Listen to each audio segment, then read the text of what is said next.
as we look towards the 2024 election, I believe that there are 5 events that could possibly take place that would really turn our country, if not the world, into a worl situation.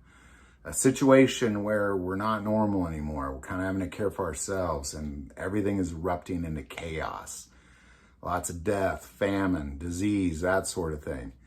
So what are these 5 events that I believe are the most realistic between now and the 2024 election? Number 1, World War III. This is one that is the most realistic. If we're in a World War III situation, it is not going to be like World War II. It is not going to be the situation where we send people over there. It's going to be here as well. And it's going to change everything. It's going to completely destroy and massively disrupt supply chains. It's going to massively disrupt the food supply chain. It's going to massively disrupt the medical supply chain. We will be in a situation that we have never, ever seen in our lifetime if we just simply step into a World War III.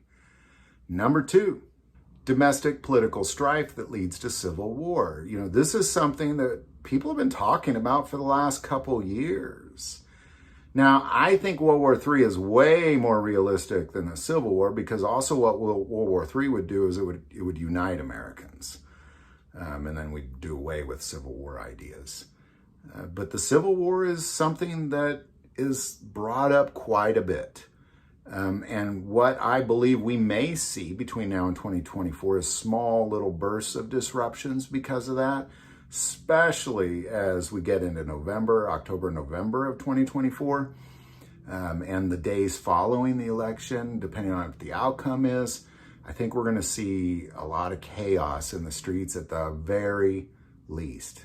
Number 3, major political shift in power, primarily because of the age of the president. You know, this is something that people have been talking about for quite some time, that we have a president who's very old. And in the event there's a shift in political power because of that, it's going to cause a lot of chaos. Because in a normal situation, the vice president would be the president and we kind of move on, but that's not going to happen this time.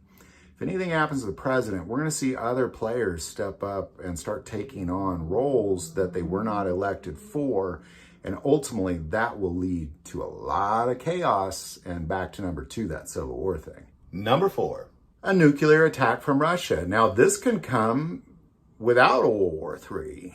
This is something that could happen today or tomorrow or in the weeks to come, simply because we are providing most of the ammo and the weaponry in this effort against Russia.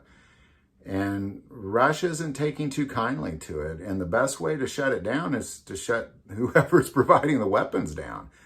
And Russia has made many threats of the sorts for that reason, and I think we should take those threats seriously. Finally, number 5, pandemic. I mean, there's already rumors of new variants going around, and is another lockdown coming? You start doing that, it's going to cause chaos. Nobody is falling for that again. And it'll clearly be an effort for election fraud. Is what the only reason for a pandemic in election year is for the same reason there was a pandemic last election year. So there you go. There's what I believe to be the top 5 most likely worl events between now and the 2024 election. I know there's a lot of them out there, but I believe these are the 5 most realistic ones. I hope we don't see any of them. I think the likelihood of seeing none of them is relatively high, but it's still there. And I think these are by far the 5 most likely. So I do want to add that most people that watch this channel do not subscribe to this channel. Please take a moment, hit that subscribe button. It greatly increases our ability to fight this algorithm that is definitely against us and get our messages heard. That link is below. But the most important part of this channel is we take prayer requests, and never hesitate to send that in. Thank you for watching this episode of God, Family, and Guns. And as always, love God, love your family, and love guns.